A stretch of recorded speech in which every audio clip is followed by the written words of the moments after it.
And Suryakumar Yadav மட்டும் captaincy ரொம்ப பிரபலமா பண்ணுவார். T20 எப்பயுமே செம்ம சக்சஸ்ஃபுல்லா பண்றாரு. அவர் ஏன் ஒரு 4 பால் யோசிக்க மாட்டேன்றாரு? இந்த பேட்டிங் கோச் என்ன சொல்ல வரணுமா? நமக்கு தெரியுது இந்த எங்கடி லுங்கி வந்து மெதுவா போறாரு தெரியுது. சோ மெதுவா போடுற போலர் அங்க முதல்ல போடுறாங்கன்னா பேசாம சிவன் துபே முதல்ல வச்சுக்கலாம்.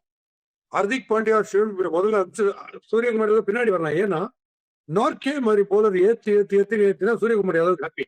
சிக்ஸா போகும். பட் இந்த ஓடி வந்து பால் ஸ்பீடை செக் பண்றாங்க பாருங்க. இன்ஸ்டிங்டிவ் ஆடுறாரு. அவரே தான் அதை செத்துக்கிறாரு. அப்படி இன்ஸ்டிங்டிவ் ஆடவே முடியாது. அக்ராஸா ஆடிட்டு பந்து இப்படி போய் இப்படி ஆடினுக்காரு. அவர் ஏர்லியா ஆடினார்னா இந்த மாதிரி பிச்சில் அவர் கஷ்டப்படுவார். இதை வந்து ஃப்ரெண்டுக்கு ஒருத்தர் ஆடியோவே அமிச்சேன். இங்கடி பால் தர போறாரு அடிக்க முடியாத கரெக்டா அதே மாதிரி ஒரு சிக்ஸர் சேர் சந்தோஷப்பட்டு அடுத்த பால் ஓடிட்டு. அதனால இந்த பேட்டிங் ஆர்டர்ஸ் இருக்கு பாருங்க. இது வந்து முதல் 4 பால்ல பார்க்கும்போதே தெரியுது. அபிஷேக் சர்மாவுக்கு ஃப்ரீயா அந்த ஃபிளாம்பயன்ஸ் வரமாட்டு இருக்கு. ஏன்னா ball not coming on to the bat. அடிச்சு கூட பாருங்க ஃபைன் லெக்ல வந்து கேட்ச் ஏன்னா தாண்ட மாட்டேது.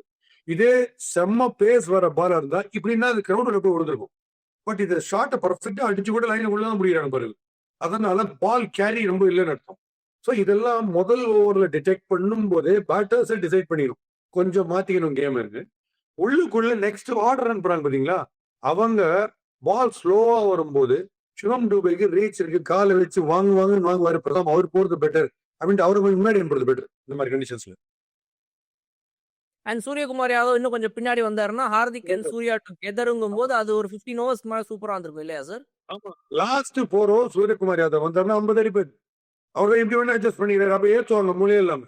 அப்போ ரெண்டும் பானிக்கிட்டே வாங்க பீஸ் ரைட்டிங்ல ஈஸியா அடிக்கலாம். அப்போ இப்ப இது பிச்சில் இந்த மாதிரி ப்ராப்ளம் இல்லைன்னா சூரியகுமார் யாதவ் வழக்கம் போது வந்துடலாம்.